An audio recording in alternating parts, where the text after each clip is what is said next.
Бүгінгі тақырып тез бітіру. Осы проблема әрбір еркекті сұрайтын болсаң, көбінің проблемасы осы. Ал достар, бүгін қозғайын деп отқан тақырыбым осы не үшін болып жатыр еркектердің бойында? Ол қандай себептерге байланысты болады? Қалай бөлінеді? Оны қалай білеміз? Және де ары қарай қалай шешсек болады? Осылай айтатын боламын. Олай болса бүгінгі видеомызды аяғына дейін қарап шығыңыз. Сіз үшін пайдалы болатынына сенемін.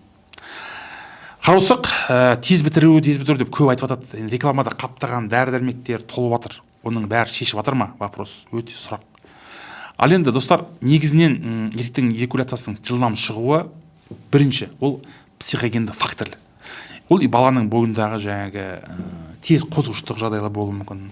Мынау жыныстық әуестіктің, яғни мастурбацияның жиі болуы, порно зависимость көп болуынан осы ер балалардың бойында ұрық тез жылдам шығып кетеді. Өйткені ол виртуаль өмірде қалай болды, реальный өмірге келген кезде оның бойындағы жағдай осымен кездесуі мүмкін.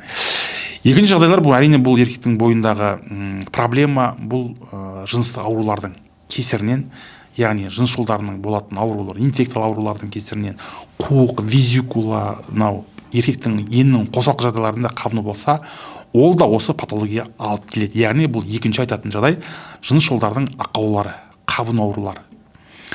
Үшінші жағдай әрине бұл гормоналдық фон. Стресс гормондардың жоғарылауы, еркектің бойындағы тестостерон гормонының деңгейінің төмендеп кетуі, бұл да еркектің бойындағы осы себепке алып келеді. Және де осыған қоса кететін жағдай гормоналдық фонның бұзылуы, бұл бала кезде мысалы серотонин гормонының жетіспеушілігі болатын болса, серотонин охватывающий медиатор, яғни омыртқаның бойынан өтетін нервтің өткізгіш жолдарында блок болмайтын болса, еркек осы ұрықты тез шығарып қояды. Ал енді осы жағдайды қалай тексерсек болады? Бұны жыныс жүйенің басындағы сезімталдықты тексеру үшін арнайы анестезиялық мазьдар, спрейлер бар. Осыны қолдану арқылы тесттің оң не теріс екенін анықтауға болады. Егер сіздің жыныс жүйеңіздің басында нерв көп шоғырланған болса, тест оң нәтиже көрсетуі мүмкін.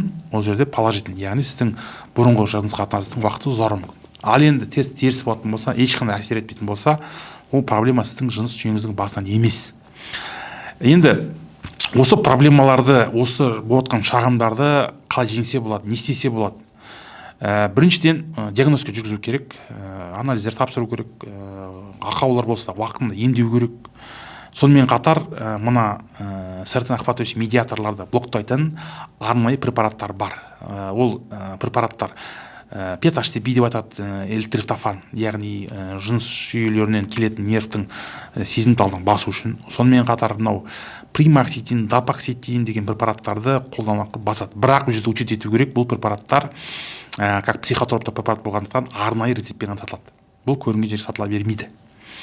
Және де егер де жыныс мүшенің сезімталдығы басым болатын болса, бұның шешімі қандай? Бұл шешім біріншіден денервация, операция арқылы нервтің ұштарын кесу арқылы сезімталдық басуға болады. Екінші жағдай бұл әрине бұл гиалурон қышқылын жыныс мүшенің басын салу арқылы сезімталдықты жоюға болады. Осы арқылы сіздің бойыңызда болып жатқан проблемаларды шешуге мүмкіндік бар.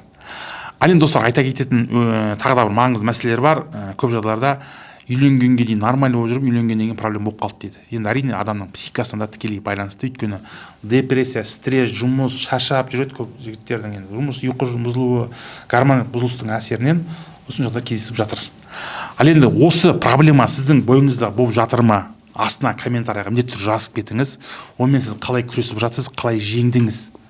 Егер де осы тақырып сіз үшін маңызды болса, осы проблема зардап шегіп жүрген достарыңызға осы видеоны таратуды ұмытпаңыз. Және де біздің каналымыздың дамуына үлес қосып кетейік достар. Лайкты аямаңыздар, біздің қоңыраушаны басып, біздің каналға тіркелуді ұмытпаңыздар.